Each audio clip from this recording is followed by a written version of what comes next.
Alright guys, we made it to the track. As you remember the last video, the night before, last night actually, I put the gears back in this thing, got it geared down a smaller gear on the counter shaft, stock gear on the back. So we're at the track now. Got teched in, got the leathers, everything's good to go with the bike. So we'll just go through it real quick as far as what's done to it. It's a 2009 Hayabusa, like I mentioned in the other video.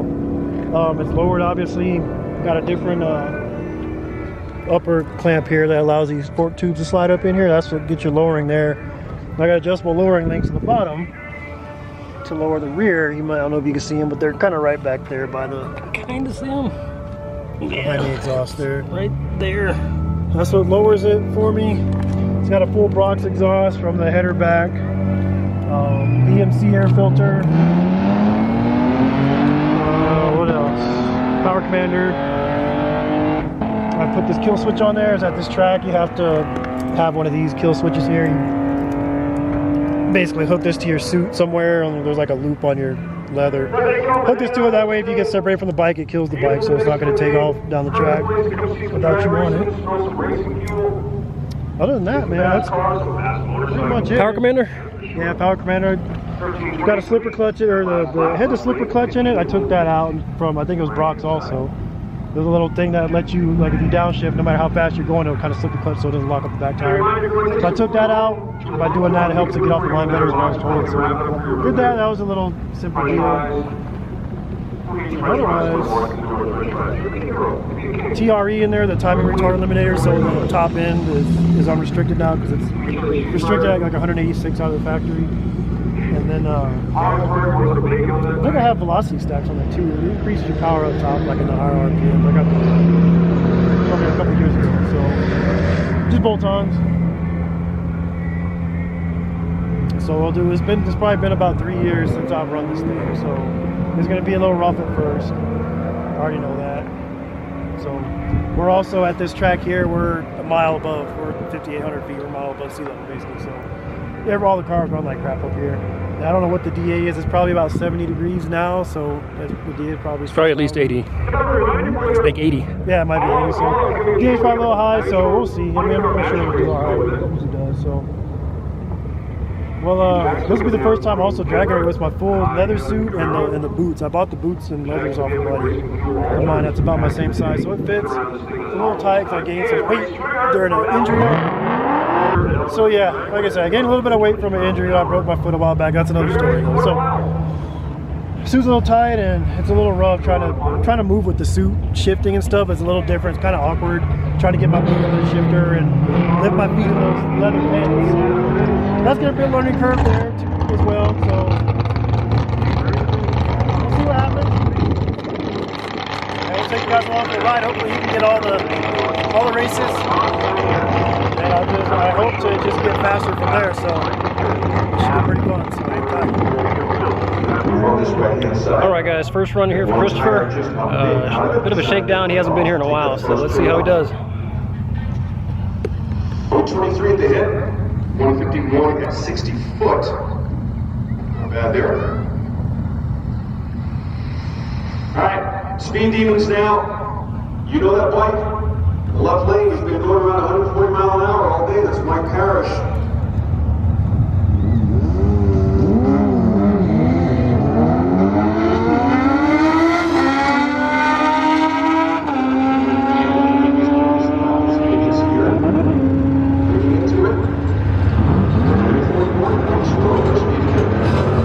All right, so that was a 10.18 to a 10.91. Christopher got the 10.91. Got a little bit of work to do. Let's see how we do the next one. All right, guys, here we go. Round two. Gates open on the 11th for our Derek Sanchez Memorial Race. All right, there's Mike Parish. Right lane again. He's ready to give it another go. Got a bit of a crosswind now. Nothing too bad. You usually see the big speeds when they're got a bit of a tailwind.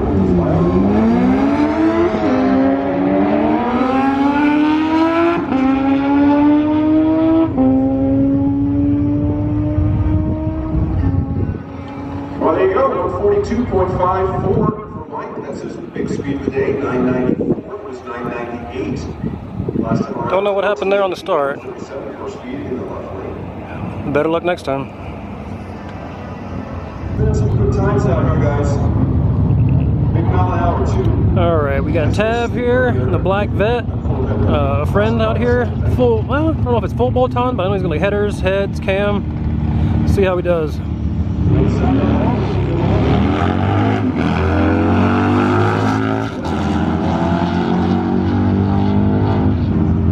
do you say, Corvette? What do you say? Harley Davidson, 1252, 108. 1249 at 120. Alright guys, here we go, round 3. I mentioned earlier the term hot lapping. See if we can do better than a 10-9. Come right back around through the fence, get right back on stage. Mike Parish just moving right inside. Making hot laps. I don't have info on the left-hand bike. I'll get back here in just a little bit.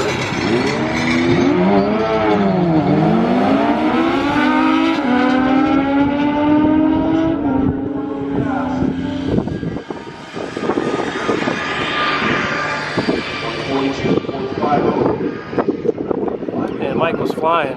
Christopher got down to a 10-9, 10-2-9, 138. That's pretty good. Right on time. Getting better. Alright guys, round 4 here. Let's see what he can do. He needs to do better than a 10-29. I don't know if he's going to beat Mike, but Straight out here. do better than a 10-29. Call that a win. 32.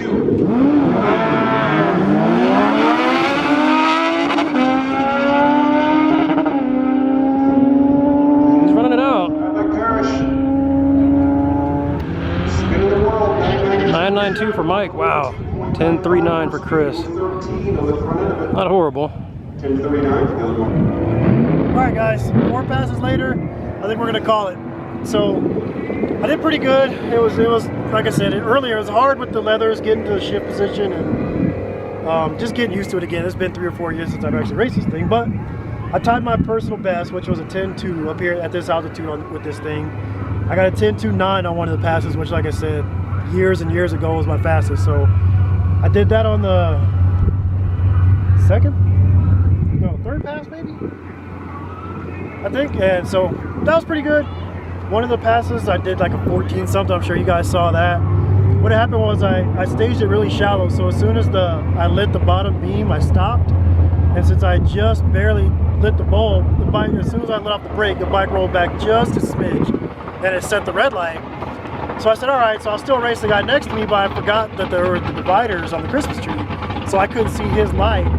And so I'm just sitting there waiting on him after I red lit. He took off, and then I was like, oh crap. So I just went, and my time had started when the red bulb came on. So that's how that was all screwed up. The guy that I was racing, his name is Mike Parish. It's an old buddy of mine. He's like a professional drag racer, for lack of a better term. He weighs 140 pounds, I'm 200. And we basically have the same bike, same mods. His is an 08, I think, mine's an 09. But he's really, really good, and this is like his job basically. So I was within 3/10 of him, which yeah, it's all right. It sucks losing over and over again, but to him, I'm all right with that. So I'll take that. So yeah, I think I'll come out more. I think I can bring that down. My ultimate goal with this thing, as it sits, I would like to be 990. If I can touch 990 with this, the way it is, I would be happy with that. So I think I need to work on my launches. I'm just not getting the wide open throttle fast enough. And I did lose about 20 pounds to get back. My fighting weight was about 180, 185. I'm about 200 right now, so I need to lose a little bit of weight. And then just brush some, polish some things up a little bit. No weight on this car.